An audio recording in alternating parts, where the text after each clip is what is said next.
Assalamu alaikum, my very dear students.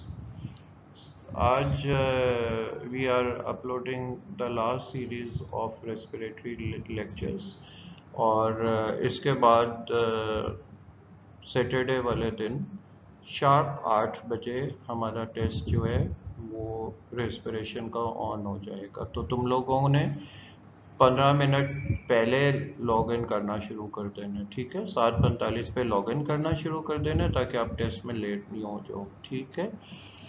अच्छा, ARDS और respiratory failures जितने आज इम्पोर्टेंट है शायद पहले कभी भी इम्पोर्टेंट नहीं थे, बिकॉज ये से देखो बेटा, ये जो कोविड इन्फेक्शन फैली हुई है इसके अंदर बहुत सारे लोग जो हैं वो they die of the ARDS और उनको रेस्पिरेटर्स की ज़रूरत पड़ती है। अभी जैसे कल भी हमारे कोरोना हॉस्पिटल में फैसलाबाद वाले में एक बच्ची जो है वो शी वॉज ऑन रेस्पिरेटर और माशाल्लाह वो वीन ऑफ हो गई और अब वो she is without respirator.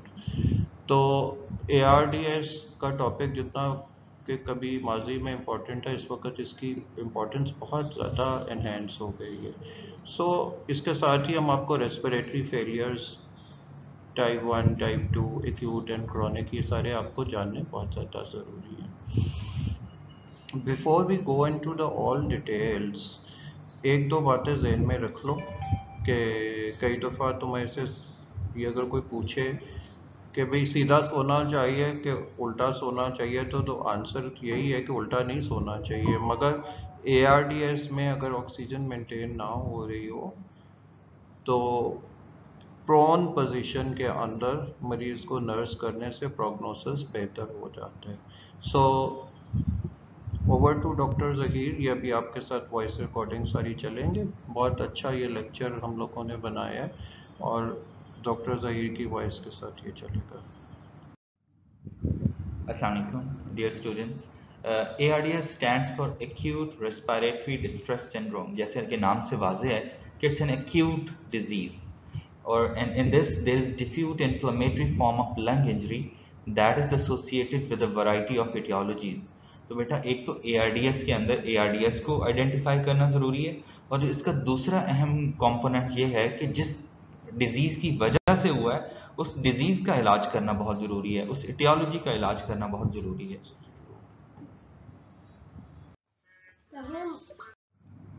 So in ARDS, there is severe dyspnea of rapid onset, hypoxemia, diffuse pulmonary infiltrates, respiratory failure. So आजकल जो आपको अक्सर कोरोना के पेशेंट्स के एक्सरेज फेसबुक पे नज़र आते हैं, उनके लंग्स के अंदर बायलेटरल डिफ्यूज इन्फिल्ट्रेट्स होते हैं। तो ये इस तरह की ARDS की कंडीशन होती है कि पेशेंट को डिस्निया होता है, उसकी ऑक्सीजन सेचुरेशन कम हो जाती है। जब हम उसका एक्सरे करवाते हैं तो दोनों तरफ हमें white infiltrates on the lungs नज़र आते हैं and ultimately there is respiratory fail. So these are the etiologies. There are two types of lung injuries: direct lung injury and indirect lung injury. Indirect lung injury, the causes are pneumonia, aspiration pneumonitis, contusion, air drowning, and inhalation of toxic fumes. Indirect lung injury includes sepsis, trauma, transfusion reactions, drug overdosage, pancreatitis, cardiopulmonary bypass surgery. So these are the clinical features and criteria for diagnosis of acute lung injury. As you can see, in acute lung injury, partial pressure of arterial oxygen divided by FiO2. This ratio should be less than 300 millimeter of mercury. In ARDS, the partial pressure of arterial oxygen divided by FiO2 is less than 200 millimeter of mercury. Now, this FiO2 is basically the percentage of oxygen in inspired air. Onset should be acute. It should be within 1 week of the inciting factor. Chest radiograph shows bilateral alveolar or interstitial infiltrates. There should be an absence of left atrial hypertension and pulmonary capillary wedge pressure, which is usually measured with Swan-Ganz catheter. Less than 18 millimeter of mercury or no clinical evidence of increased left atrial pressure. So this is how you measure severity of ARDS. So there are three categories: mild, moderate, and severe ARDS. I have already explained to you what is partial pressure of arterial oxygen to FiO2 ratio, and here the PEEP stands for positive end expiratory pressure, and CPAP stands for continuous positive airway pressure. So this is a setting on ventilator. Uh, so if these criteria are met, then we can divide the ARDS into mild, moderate, and severe categories. So, our diagnostic modalities are chest X-ray and HRCT. On chest X-ray, you can find bilateral infiltrates, and on HRCT, you may find a ground glass appearance. So, this is an X-ray of ARDS. You can see the bilateral whitish infiltrates, fluffy shadows on the chest X-ray. And this is an HRCT of a patient with ARDS, and you can see the bilateral glass appearance of the lung parenchyma. So, in order to find the etiology, you may go for complete blood count. If the sepsis is there, it can guide you about the sepsis, blood chemistries, liver function test, coagulation studies, especially the DIC will be evident on coagulation studies, arterial blood gases. Without arterial blood gases, it is not possible to diagnose ARDS. D-dimers, troponin, and lactate levels, brain natriuretic peptide. Now, this brain natriuretic peptide is to rule out the presence of heart failure, lipase for pancreatitis, culture insensitivities, and gram staining for any sepsis. In order to rule out cardiogenic pulmonary edema, ECG, transthoracic echocardiography, and brain natriuretic peptide are usually done. So, clinical course in pathophysiology includes a three-phase process. The first phase is exudative, the second is proliferative, and the third one is fibrotic. Exudative phase lasts for 7 days. There is alveolar and interstitial edema of the lungs. There are hyaline membrane bulges in the lungs. There is atelectasis, and lung compliance is decreased. After 7 days, the proliferative phase starts, and it lasts up to 21 days. In this phase, there is early pulmonary fibrosis and proliferation of type 2 pneumocytes. And the last stage is fibrotic stage. It lasts 3 to 4 weeks, and there are extensive alveolar duct and interstitial fibrosis, emphysema and bulla formation can be there, and patient may develop pulmonary arterial hypertension. Treatment. So, treatment is supportive for ARDS, and the other component of treatment should be directed towards the correction of underlying phase. So, the patient may need to be put on mechanical ventilation. Uh, uh, Patient needs monitoring regarding ventilator-induced lung injury, and patient needs prevention regarding alveolar space. For this purpose, alveolar collapse. For this purpose, we may need to use PEEP. Other strategies of mechanical ventilation includes high frequency ventilation or and ECMO. ECMO is basically extracorporeal membrane oxygenation. So we need to give adequate fluids to the patient to keep the patient hydrated. Intake output should be maintained. Glucocorticoids has a very controversial role, so generally these are not used. Complications of mechanical ventilations include barotrauma, nosocomial pneumonias, that is hospital-acquired pneumonia, oxygen toxicity. Sometimes because of the indwelling endotracheal tube, tracheal stenosis may occur. Deconditioning of the respiratory muscles may occur, which may lead to difficulty in weaning of the patient from ventilator.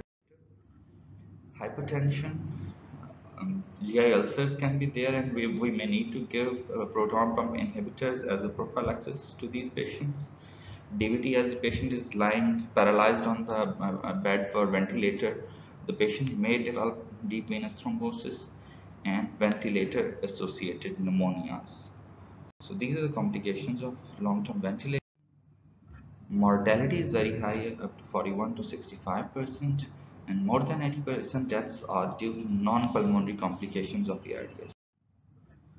Once the patient recovers, it takes up to 6 months for maximum recovery. So, respiratory failure. Our next topic is respiratory failure. When lungs cannot fulfill their primary function of maintaining adequate gas exchange at rest or during exercise, this results in an inability to maintain normal blood gases, so the partial pressure of arterial oxygen is low with or without raised carbon dioxide pressure. So that is respiratory failure. There are two types of failures, type 1 and type 2. In type 1, there is hypoxemia, but carbon dioxide pressure is normal. In type 2, there is hypoxemia with raised carbon dioxide pressure. So, these respiratory failures can be of two types, acute and chronic. So here you can see that in type 1 respiratory failure, partial pressure of arterial oxygen is less than 8 kilopascal or 60 millimeter of mercury, and partial pressure of carbon dioxide is normal, less than 6 kilopascal or less than 45 millimeter of mercury. And in type 2 respiratory failure, oxygen has the same criteria, hypoxia, but there is raised carbon dioxide pressure that is more than 6 kilopascal or more than 45 millimeter of mercury. You need to remember these values because you can make your diagnosis of respiratory failure on these values, and these values you will get from your arterial blood gases.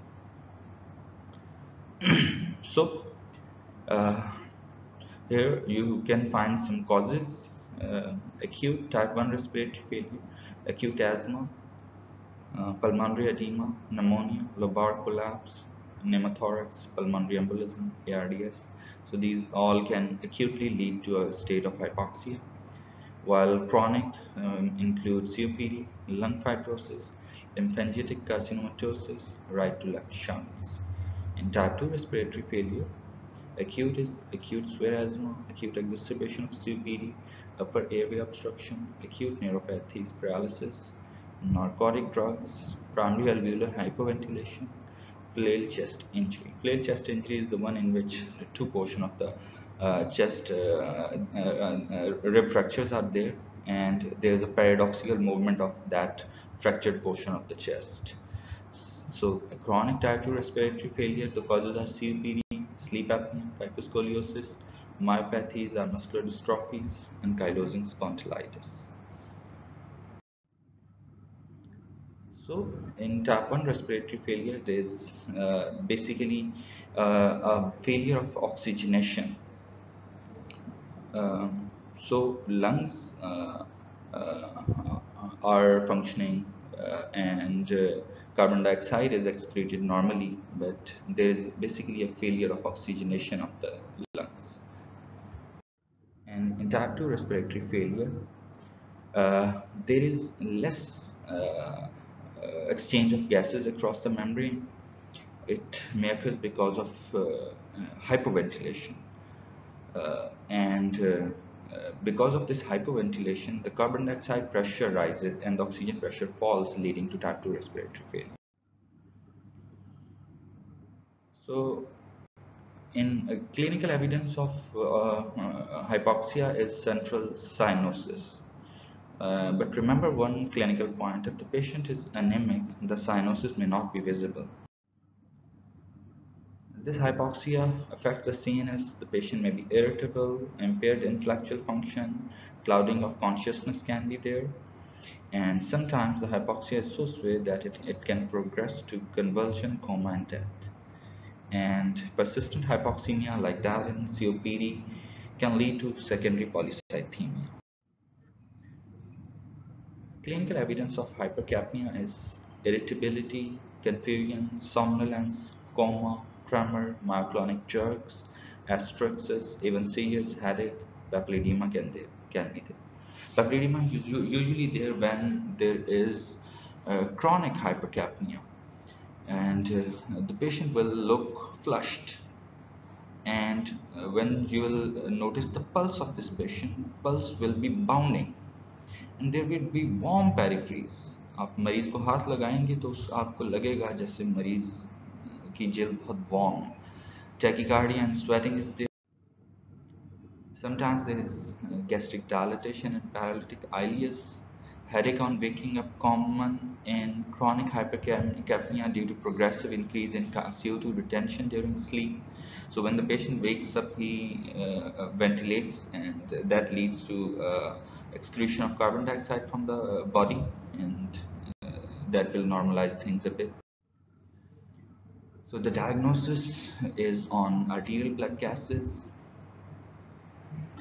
Oxygen will be low in type 1, in type 2 oxygen will be low and carbon dioxide will be high, and resultantly there will be a respiratory acidosis, and in acute condition the pH will be low.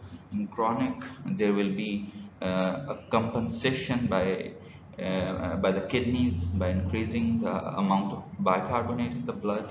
And here you have to remember these values, that how much bicarbonate increases for a rise of carbon dioxide. You have to remember these values. So you have to treat the primary cause. In type 1, arterial hypoxemia should be corrected, and that can be done via giving oxygen. High effort FiO2, that is percentage of inspired oxygen, for short period can be used. Sometimes when the patient is on ventilator, high beam can be used. Fever, agitation, overfeeding, vigorous respiratory activity, and sepsis increases the oxygen demand. So you may need to address these issues if the patient is persistently having hypoxia. So general indications of the ventilation are inadequate oxygenation despite an increasing FiO2, increased partial pressure of arterial carbon dioxide associated with decreased mental status are increasing fatigue, failure to control secretions. There can be two types of ventilation: non-invasive ventilation, mechanical ventilation. Non-invasive is the one in which we just put a mask, some kind of mask, either in nasal mask or a facial mask, and we deliver positive pressure to the lungs, and that is non-invasive mechanical ventilation. It may include CPAP, that is continuous positive airway pressure, or BiPAP, that is bimodal positive airway pressure. And invasive mechanical ventilation, this is the same as used for ventilators, in which an endotracheal tube is passed and it is attached to a machine, and that machine will breathe for the patient. So mechanical ventilation is used when partial pressure of oxygen is less than 60 millimeter of mercury with hypercapnia. There is rapid increase in CO2 causing uncompensation, and there is respiratory acidosis. The patient is tachypnic or exhausting, and when physician makes a clinical judgment on impending exhaustion of the patient. So we have already discussed the complications of ventilator, barotrauma, GI bleeding, nosocomial pneumonia, DVT. These things can be. Sometimes, for like in COPD or some other condition, long-term domiciliary oxygen therapy. With this, we are ending our discussion for today. If you have any questions, you can ask me in your WhatsApp group. Thank you.